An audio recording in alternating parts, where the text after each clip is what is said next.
Bonjour et bienvenue dans notre podcast Les humains derrière la recherche en soins palliatifs. Il s'agit d'une initiative développée par des étudiants au sein du Réseau québécois de recherche en soins palliatifs et de fin de vie, ou plus communément appelé RQSPAL. À chaque épisode, nous rencontrerons des étudiants, des chercheurs ou des bénévoles en soins palliatifs pour mieux comprendre leur parcours ou plus précisément pourquoi ils ont choisi le domaine si mystérieux et empreint d'humanité que sont les soins palliatifs et de fin de vie. Alors bonjour et bienvenue à ce nouvel épisode du podcast Les humains derrière la recherche en soins palliatifs. L'épisode d'aujourd'hui sera animé par moi-même, Sabrina Anissa Almansali. Dans quelques instants, nous allons rencontrer Dominique Girard, postdoctorante, puis je vais d'abord la remercier. Elle a un horaire super chargé en ce moment, puis elle a quand même accepté notre invitation de participer à ce podcast. Alors, bonjour et bienvenue Dominique. Merci de participer à ce podcast aujourd'hui. Merci beaucoup Sabrina, ça fait plaisir d'être ici. Oui, comme tu as dit, je suis postdoctorante en psychologie. Je fais un postdoctorat à Nijmegen aux Pays-Bas, à l'université de Radboud. Donc, je suis sous la supervision de Els van Wijngaarden. Puis, je fais un projet qui porte sur l'expérience de la souffrance dans le contexte de l'aide médicale à mourir ou l'euthanasie, suicide assisté aux Pays-Bas. Selon la perspective des patients, donc c'est quoi leur expérience de la souffrance, mais aussi la perspective des proches, puis des médecins dans ce contexte-là. Tu sais, j'imagine, en ce moment, tu fais un postdoc sur la souffrance, mais avant d'arriver, est-ce que tu as eu un parcours typique, atypique? Est-ce qu'on peut revenir quelques années en arrière? Oui, certainement. Puis, en fait, non, j'ai eu un parcours super atypique. En même temps, il y a une certaine continuité, là, vous allez voir, mais dans le fond, si on vient quelques années en arrière puis qu'on commence au bac, là. J'ai fait mon bac en psychologie à l'Université de Montréal, puis à ce moment-là, je savais que je voulais m'enligner en psycho aussi pour le doctorat, mais j'avais plus en tête de devenir psychologue clinicienne. Puis j'ai commencé le doctorat avec cette idée-là, que je voulais travailler à ce moment-là avec des enfants. Mais devenir vraiment clinicienne, j'ai fait ma thèse sur les personnes autistes, dans le fond des enfants autistes, puis de voir comment est-ce qu'ils ont certaines habiletés qui sont détectables très tôt à l'enfance, qui pourraient nous permettre de déterminer quel genre de trajectoire développementale ils vont suivre, surtout au niveau cognitif de l'intelligence. Donc, est-ce qu'il y a certaines habiletés développées très tôt qui pourraient nous permettre de dire, rendu à l'âge scolaire ou un peu plus vieux, ces enfants-là, quel genre d'habileté intellectuelle est-ce qu'ils vont avoir? Mais dans le fond, j'ai choisi ma thèse, ça commence très tôt le parcours en psychologie. J'ai l'impression qu'on sort du bac en ayant une idée assez floue de qu'est-ce qu'on peut faire comme type de recherche. Puis, en fait, c'est ça. Donc, j'ai choisi ce sujet de thèse-là qui est plus focusé sur l'enfance en disant, je veux aussi être psychologue clinicienne avec les enfants. À ce moment-là, ça faisait du sens. Mais assez tôt dans mon parcours, j'ai commencé à avoir des doutes sur est-ce que c'est vraiment pour moi? Est-ce que je veux devenir psychologue tout court? Même à ce niveau-là, il y avait des doutes. Je regardais à ce moment-là pour la physiothérapie ou devenir dentiste même. Fait que vraiment retourner vers les sciences pures, ce que j'avais fait au cégep. Mais finalement, j'ai continué quand même mon parcours. Puis c'est à travers les cours supplémentaires, dans le parcours scolaire au doctorat, on a le choix de prendre des cours qui sont un peu, pas hors programme, mais un peu hors approche, là, si on veut. Fait que moi, je faisais en neuropsychologie, mon doctorat, mais je suis allée voir dans des cours qui étaient plus en existentialisme, en humanisme. J'ai suivi des cours avec Valérie Bourgeois-Guérin. Puis c'est là que ça a cliqué, puis que j'ai commencé à me sentir un peu plus à la maison, là, si on veut, dans ces sujets-là. Ça a vraiment piqué ma curiosité, ce qui a fait que pour mon premier stage clinique, je l'ai fait aussi en humanisme existentialisme avec Christian Thibouteau. Puis là aussi, ça a vraiment été un coup de cœur. Fait que je me suis dit, finalement, c'est plus cette approche-là qui me parle. C'est plus de travailler avec des adultes. Donc là, déjà, ma population d'intérêt commençait à changer. Puis, à travers le stage clinique même Christian parlait beaucoup de recherche, de projets de recherche qu'il faisait avec ses étudiants qui portaient plus sur l'art, l'interprétation d'œuvres d'art, que ce soit des œuvres littéraires ou artistiques de type de peinture, par exemple. Ben, ça me parlait énormément, puis j'ai voulu pousser plus loin cet intérêt-là.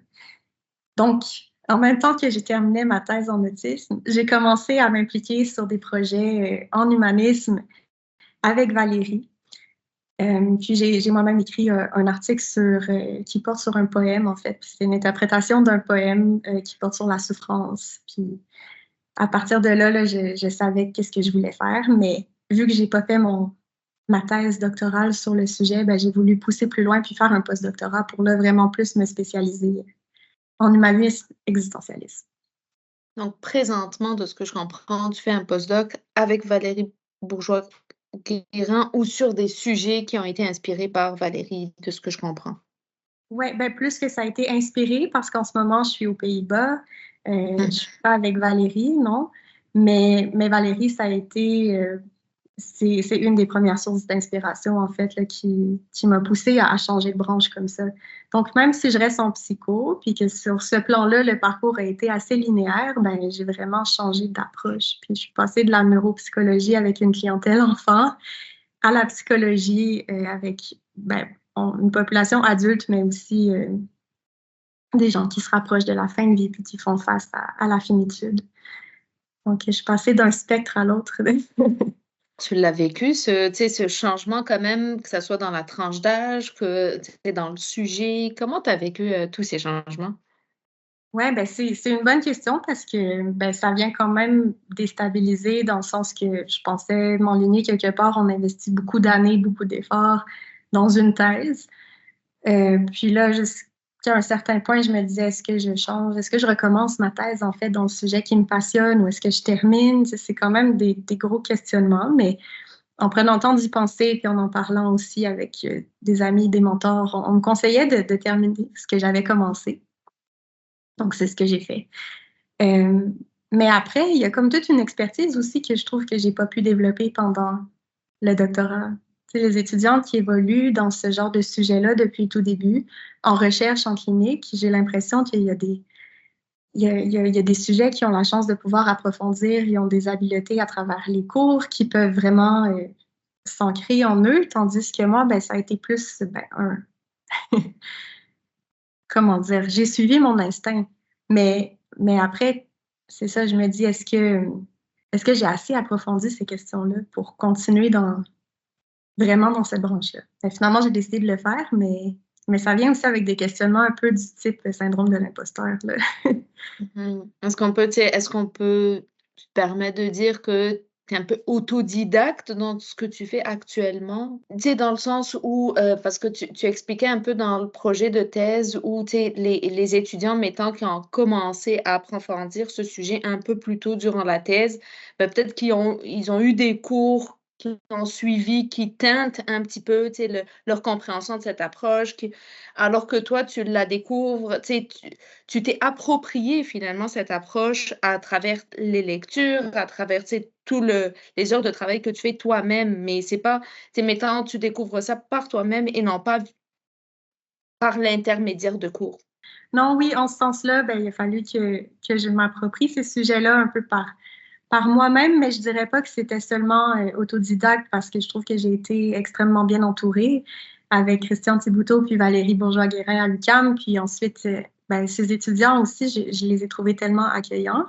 Euh, de, de, c'est ça, de faire des liens avec moi, d'aller me chercher aussi pour m'impliquer dans ce genre de conversation-là, dans leur projet même. Donc, c'est ça, je trouve que j'ai reçu un bel accueil du département d'humanisme en psycho à l'UQAM, ce qui m'a donné une chance aussi.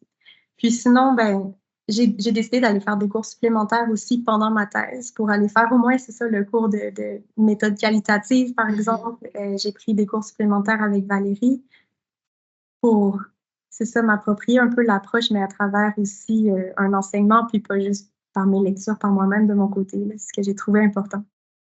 Tu sais, c'est super intéressant ce que tu dis, tu sais, En tant qu'étudiante, je t'écoute, puis j'imagine pas mal de nos auditeurs qui se posent la même question, tu sais, où, heu, tu sais, c'est jamais clair, qu'est-ce qu'on veut faire quand on commence, et mettant un parcours en psychologie? Est-ce qu'on veut aller en clinique? Est-ce qu'on veut aller en recherche? Est-ce que tu sais, puis de ce que je comprends, que ça soit pour le tu sais, on va dire les 2 volets clinique, recherche, ou pour le sujet test, puis après le sujet test, tu es une personne qui est très attentive à tout ce qui t'entoure, puis qui, tu sais, qui n'hésite pas, de ce que je comprends, à sortir de sa zone de confort pour finalement être sur son X, on va dire. Oui. Puis c'est peut-être important de prendre le temps de le faire, je dirais. C'est-à-dire de se laisser expérimenter, de sortir de sa zone de confort, surtout si on a à la base ce sentiment-là d'avoir l'impression de ne pas être encore à la bonne place, de ne pas être sur son X. Donc, c'est en explorant, en me laissant explorer aussi, puis c'est pas toujours des choix logiques, là, je dirais. Bon, ça m'a rallongé quand même dans mon parcours d'aller chercher ces cours-là supplémentaires, de m'impliquer dans d'autres équipes de recherche, mais en même temps, ça faisait beaucoup de sens parce que là, j'aimais ça. Tu sais, c'était pas un travail comme ce que j'avais connu jusqu'à maintenant. C'était vraiment, ouais, c'est ça, c'était plus un travail, c'était une passion. Ouais. Puis au moment où on se parle, tu es en train de faire un post-doctorat aux Pays-Bas. Est-ce que Mhm. tu peux, tu sais, moi je suis curieuse de savoir comment tu vis cette expérience? Comment tu as eu le goût, mettons, de le faire? Comment tu sais, comment tu as été accueillie là-bas? Est-ce que c'est très différent du contexte qu'on connaît, du contexte québécois? Ouais. Je le vis super bien. Là. C'est vraiment une superbe expérience d'être ici aux Pays-Bas. Puis, ça avait toujours fait partie de mes plans d'aller à l'extérieur, à l'étranger, pour faire une partie de mes études. En fait, je me souviens que même quand je regardais pour les endroits où faire mon doctorat, je regardais dans d'autres pays aussi. Puis finalement, j'ai décidé de rester au Québec. Mais, euh, mais pendant mon doctorat, j'ai fait un stage de recherche de 2 mois à Londres. Puis là, c'était en autisme à ce moment-là, mais j'ai tellement aimé ça, de sortir de mon labo de recherche, d'aller voir ailleurs comment est-ce que ça se fait. Puis dans ce labo-là, à Londres, il y avait vraiment une visée transfert des connaissances très, très forte, là. Puis, mais c'est ça, ça m'a énormément inspirée. Il y avait un contact avec la communauté aussi, avec des personnes autistes. Il y avait beaucoup tu sais, on redonne à la communauté. Fait que ça, c'était génial. Fait que leur manière de faire de la recherche m'a vraiment inspirée, mais aussi juste de vivre ailleurs. D'être en Europe aussi, je me suis aussi sentie à la maison. Un peu comme quand j'ai découvert l'approche humaniste en psychologie, où j'ai dit, OK, ça résonne pour moi. Mais à ce moment-là, c'était encore l'Europe, là, à Londres, mais c'est ça, je me suis aussi vraiment sentie à la maison.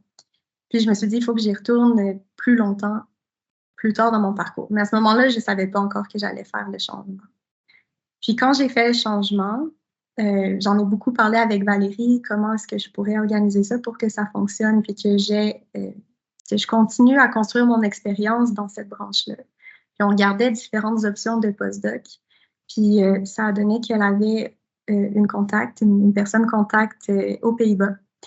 Donc, cette personne-là, c'est ma superviseure actuellement. Puis je l'ai rencontrée dans un congrès où Valérie était présente aussi. Ma superviseure actuelle, elle, était aussi présente. Puis dans le fond, Valérie a fait le pont entre nous deux, puis ça a été un match. Donc maintenant, j'ai pu réaliser ce rêve-là là, d'étudier à l'étranger. Puis comment ça se passe? J'ai été extrêmement bien accueillie. Puis ça, c'est très précieux, là. Je trouve que de déménager dans un autre pays, ça vient aussi avec beaucoup de tâches auxquelles on ne Mmh. peut pas penser, hein. Mais c'est pas que, OK, on arrive, on commence la recherche. Tu sais, il y a tout un apprentissage à faire aussi du système. Comment est-ce qu'on s'enregistre? Comment on a notre numéro de citoyen? C'est pas citoyen, mais comment on fait nos papiers légaux? Puis la langue aussi, parce qu'aux Pays-Bas, ils parlent néerlandais. Ils sont tous très bons en anglais, mais c'est un peu comme au Québec avec le français. Il y a une fierté aussi de parler leur propre langue. Donc, il a fallu que j'apprenne un peu. Puis là, je peux pas Wow! être fluide. Je suis pas fluide du tout, mais je comprends vraiment beaucoup de néerlandais. Puis maintenant, je peux avoir des petites conversations, mais il y avait ce défi-là aussi. Mais Mmh. malgré tout, je trouve qu'ils ont fait preuve de beaucoup d'ouverture à mon égard. Puis surtout dans mon équipe de recherche, là, il y a vraiment eu un bel accueil pour que je me sente bien dès mon arrivée. Et tu sais, mettant tous les éléments que tu viens de citer, tu sais, la langue, le climat, tu sais, tout ce qui est le côté administratif aussi, changer de pays, c tu sais, dans la balance, mettons, oui, c'est sûr que ça pesait pas autant que: «OK, je vais vivre l'expérience», parce que tu es là-bas aujourd'hui, mais tu est-ce que ça faisait peur un petit peu? Pas du tout? Ben, en fait, pour ce projet-là, non, il n'y avait pas de peur. C'était juste beaucoup d'enthousiasme puis de motivation, puis une impression que enfin, enfin, j'étais à la bonne place. Puis je pense que, dans le fond, ça a eu ce bon côté-là, là, aussi, d'avoir fait ma thèse sur un sujet qui était pas tout à fait ce que je voulais faire dans la vie, finalement. J'ai eu une super belle expérience, puis j'ai adoré mon équipe de recherche pendant ma thèse. Puis finalement, j'ai appris à aimer mon sujet aussi. Euh, mais il y a quelque chose qui vient confirmer vraiment que maintenant, je suis à la bonne place. Fait que même s'il y a des défis qui sont sur la route, euh, je ne peux pas dire qu'il y avait vraiment de peur non plus dans le fait de déménager. C'était juste, ça faisait juste beaucoup de sens. Ouais. Je comprends, puis, tu sais, le fait de d'entamer des études en soins palliatifs, c'est de ce que je comprends, tôt dans le parcours, tu t'es orienté en psychologie, mais qu'est-ce qui a fait en sorte que tu sais, que oui, il y a eu la rencontre avec Valérie, mais tu sais, qu'est-ce qui a fait en sorte que tu t'enlignes dans un sujet de soins palliatifs et de fin de vie? Mhm. Ouais, ben, je pense que c'est quelque chose qui a évolué pour moi.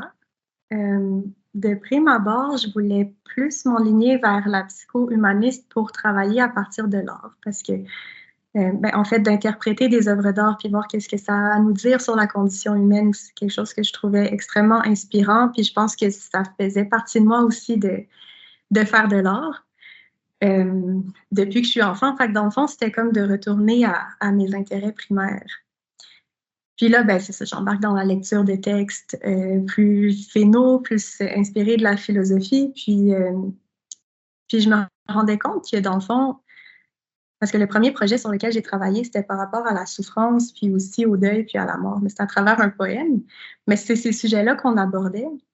Puis je me rendais compte que d'aborder des sujets qui peuvent être confrontants, comme ça, puis qui touchent à la condition humaine, puis qui touchent à tout le monde, ben de passer par le médium de l'art, ça rend ça un peu moins confrontant. Puis je pense que c'est là que je me suis rendu compte aussi du pouvoir que l'art peut avoir ou que la littérature, parce que dans le fond, on passe souvent par les mots quand on parle de ces sujets-là, mais de passer par un médium qui est plus visuel, qui est créatif aussi, on sort des terrains battus. J'ai trouvé ça super inspirant. Fait que je pense que c'était comme une combinaison de mon intérêt pour les arts, mais aussi de ce potentiel-là pour aborder des sujets qui sont super confrontants comme la mort. Donc, tranquillement, je me dirigeais vers ça. Puis, pour le postdoctorat en tant que tel, puis là, mon sujet actuel qui est sur l'euthanasie, puis le sens de la souffrance, ben, je pense que c'est au fil de mes lectures puis mes contacts avec Valérie où finalement, on passait plus d'un focus sur l'art vers un focus sur la mort, puis où est-ce que ces sujets-là se rencontrent, mais plus ça allait, plus je développais une curiosité aussi sur qu'est-ce que ça peut faire vivre euh, d'approcher la mort, puis qu'est-ce que ça peut faire vivre aussi aux proches, puis aux professionnels de la santé, puis d'avoir comme une vision un petit peu plus englobante plutôt que seulement sur une personne. Euh, Et est-ce que dans ton postdoctorat, tu t'intéresses, tu sais, autant aux patients, aux proches et aux professionnels? ouais, exactement. Puis Waouh! ça, c'est une nouvelle, ben, non, je dirais pas que c'est une nouvelle méthode. Je pense que ça a été fait par le passé, mais c'est quelque chose à quoi j'ai pensé quand j'étais en train de lire plusieurs articles pour dire, bon, quel genre de projet est-ce que je fais? Puis je remarquais que la plupart ben, en fait, tous les articles qui portaient sur la souffrance dans le contexte de l'aide médicale à mourir portaient seulement sur un des acteurs impliqués. Fait que seulement le patient ou les proches ou les professionnels de la santé Mais je me disais, ces trois acteurs-là, ils sont en interaction. Puis sûrement qu'ils voient pas les mêmes choses, puis qu'ils interprètent pas les mêmes choses. Donc, quand on se questionne sur la souffrance dans le contexte de l'euthanasie puis du suicide assisté, qui est quand même central à plusieurs lois là, à travers le monde, d'avoir des souffrances intolérables pour pouvoir avoir l'aide médicale à mourir. Ben, en fait, pour s'intéresser à un phénomène complexe comme ça, je pense que c'est intéressant d'aller croiser les perspectives puis de voir comment est-ce que chacun comprend ça. Euh, donc, c'est ça, mon projet, c'est vraiment des entrevues de groupe. Puis, ils sont les trois ensemble. Puis, ils parlent de la souffrance du patient, puis de leurs propres expériences aussi là-dedans. Comment est-ce qu'ils vivent ça d'accompagner un proche qui demande l'aide médicale à mourir? Ou comment est-ce que les médecins euh, font sens de ce processus-là?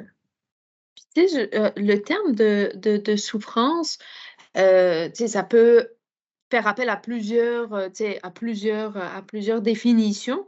Toi, quand tu parles de souffrance, qu'est-ce que tu veux dire par là, si on voulait, tu sais, un peu vulgariser ce concept pour ceux qui nous écoutent? Mhm. Ah, c'est une bonne question. Parce que je me suis aussi posé la question quand j'ai commencé le projet, puis je dis, bon, mais qu'est-ce que j'inclus dans la souffrance? Oui. C'est quand même, c'est difficile de délimiter bien En qu'est-ce que ça veut dire, mais je pense que j'ai une vision assez large, puis je me laisse être surprise par qu'est-ce qui émerge des entrevues, puis qu'est-ce qui est nommé par les gens, parce que ça peut tellement être différent d'une personne à l'autre, ce qui est la souffrance, mais ouais, je pense que c'est quelque chose qui s'inscrit dans l'histoire d'une personne. Si, par exemple, une personne, ben, en fait, ça c'est drôle parce que ça ressort aux Pays-Bas, les gens adorent le vélo, c'est leur moyen de déplacement principal, je Mmh. dirais. Euh, Tout le monde est à vélo, même s'il pleut, même s'il fait des orages. Oui. Donc, euh, il y a une des participantes qui a dit le jour où je pourrai plus faire de vélo, ben là, je vais vouloir en finir. Elle Mmh. discutait du point où ça allait devenir trop souffrant pour elle euh, pour continuer à vivre comme ça. Donc, à C'est ce s moment-là, on voit comment c'est intégré dans l'histoire de la personne. C'est pas tout le monde qui dirait, ben, si je peux plus faire de vélo, je veux plus vivre, mais pour elle, ça avait un sens particulier de plus être capable d'en faire. Donc, c'est ça. Je pense pas qu'on peut mettre notre doigt vraiment sur c'est quoi la souffrance, mais si on prend le temps d'écouter les gens, qu'on essaie de faire sens de c'est quoi la souffrance dans leur histoire à eux, ben là, on peut arriver à comprendre. c'est comme si que de ce que je comprends, tu sais, mettant dans l'exemple que tu viens de donner, le vélo fait partie de l'identité de ces personnes. Ouais, ouais, exactement. Ouais. C'est aussi quelque chose de flexible, je dirais. La souffrance, ça bouge à travers le temps. Euh, Parce qu'on suit nos participants à travers le temps.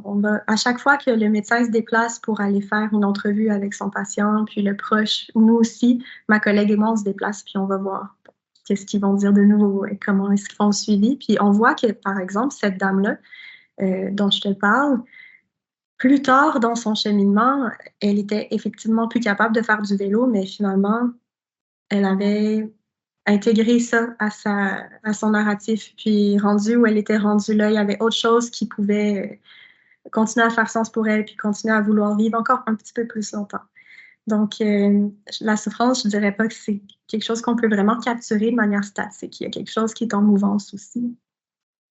Et est-ce que, tu sais, à travers ton parcours, tu sais, tu as eu des moments de de de de doute sur, tu sais, pas forcément sur le sujet, je comprends que là, ça fait beaucoup de sens ton sujet, mais tout à l'heure, tu me disais, tu sais, mais étant, je me suis posé des questions une fois que j'ai fini mon bac. Est-ce que je voulais continuer en psycho? Est-ce que si jamais tu as vécu des doutes, tu sais, l'objectif aussi du podcast, c'est d'inspirer d'autres personnes qui vivent, peut-être des situations similaires.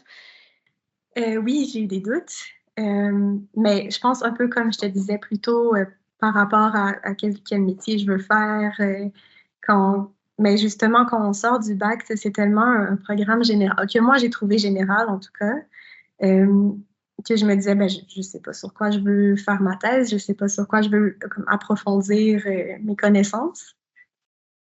Puis, est-ce que je vais aimer faire de la psychothérapie? Tu sais, c'est aussi, ça arrive assez tard, les stages dans le parcours. Donc, c'est dur d'être certain qu'on est à la bonne place, je dirais, parce que c'est tellement un long parcours, puis ça prend du temps avant qu'on ait des expériences concrètes qui nous confirment ou non si on est à la bonne place. Puis j'ai eu des doutes aussi à savoir est-ce que je peux faire mon chemin en recherche parce que c'est tellement compétitif.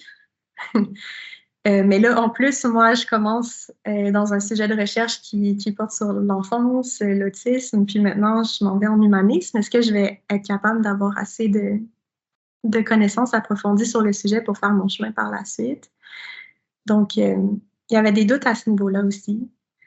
Puis, je pense qu'on voit tellement sur les réseaux sociaux, où on est tellement aussi dans un petit programme restreint. C'est ceux qui se rendent au doctorat, c'est déjà un bon tri, là. Donc, on est entouré de personnes qui sont extrêmement performantes et talentueuses. On voit beaucoup de succès. On ne parle pas beaucoup des échecs aussi. On ne parle pas beaucoup des difficultés. Donc, quand nous, on en vit nous-mêmes, on se demande, bon, est-ce que j'ai ce qu'il faut pour faire ma place, je pense. Donc, c'est ça. Par exemple, quand j'ai commencé le doctorat, j'ai pas eu tout de suite les bourses du gouvernement. Donc, là, je me disais, bon, ça part mal. Est-ce que je vais pouvoir les avoir les années subséquentes? Puis finalement, ben, ça a bien été.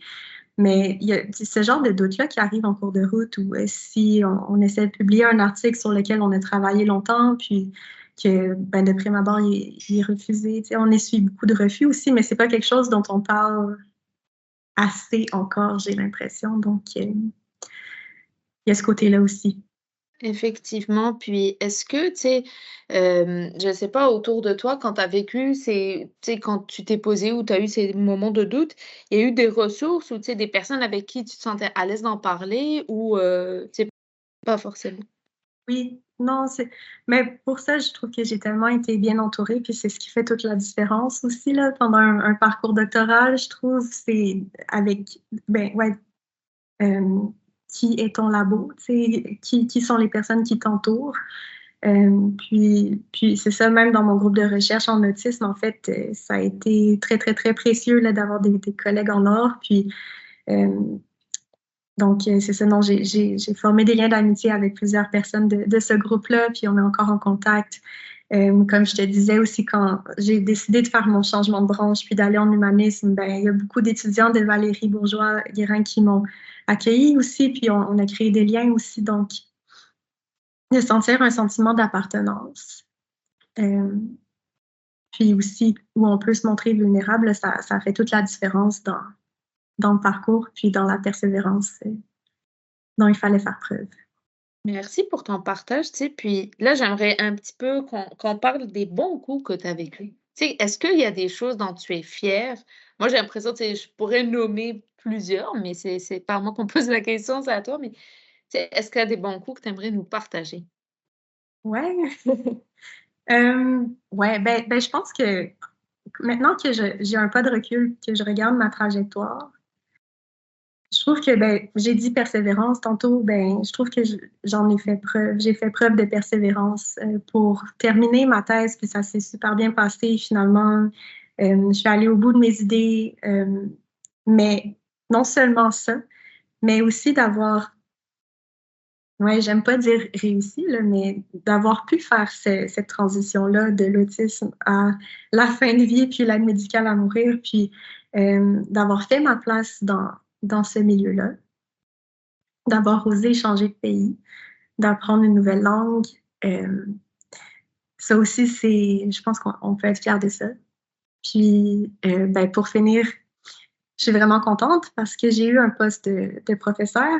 Donc, je reviens au Québec en juin, puis je vais commencer mon nouveau rôle de professeur à l'UQAR, dans le nouveau ben, département de sciences de la santé, mais ils sont en train de monter un programme de psychologie, là, donc je vais pouvoir commencer aussi ma pratique en tant que jeune chercheuse.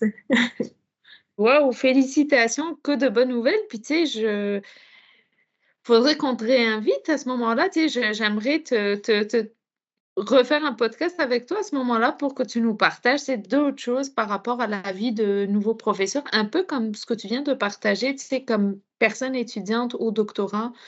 Généralement, ben, effectivement, moi aussi, on n'a pas forcément la bourse du premier coup. Tu sais, il y a